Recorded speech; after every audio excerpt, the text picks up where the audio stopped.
hello friends स्वागतम जनाइছো মোৰ অন্য এটা ভিডিঅ'লৈ তো আজি বঢ়িয়া ভিডিঅ' এটা লৈছো আপোনালোকৰ কাৰণে সো সকলোৰে গৈ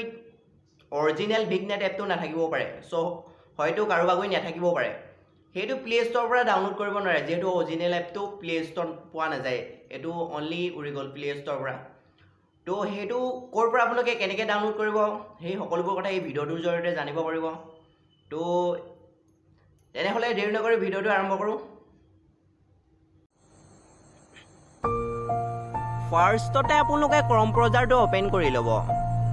ক্ৰম ব্ৰাউজাৰটো ওপেন কৰি লৈ ওপৰত ডট তিনটা দেখিব পাইছে তাত আপোনালোকে ক্লিক কৰি দিব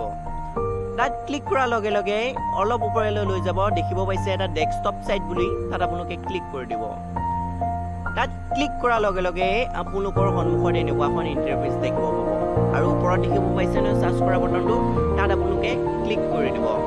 তাত আপোনালোকে লিখিব ভিডমেট এপ ডাউনলোড বুলি ভিডমেট এপ ডাউনলোড বুলি ওপৰত আহিছে দেখিব পাইছে নহয় তাত আমি ক্লিক কৰি দিম তাত ক্লিক কৰাৰ লগে লগে আপোনালোকৰ সন্মুখত এনেকুৱাখন ইন্টাৰফেস দেখিব পাব ওপৰত দেখিব পাইছে 4.52610 তাত ওপৰত এটা লিংক আছে তাত আপোনালোকে ক্লিক কৰি দিব তাত ক্লিক কৰাৰ লগে লগে এনেকুৱা এটা ইন্টাৰফেস দেখিব পাব তাত দেখিব পাইছে এটা তলত নীলা অপচন তাত আপোনালোকে ক্লিক কৰি দিব তাত ক্লিক কৰাৰ লগে লগে আপোনালোকৰ সন্মুখত এনেকুৱাখন ইন্টাৰফেস দেখিব পাব ইয়াত দেখিছে ডাউনলোড অপচনটো তাত আপোনালোকে ক্লিক কৰি দিব ক্লিক কৰি দিয়াৰ লগে লগে আপোনালোকৰ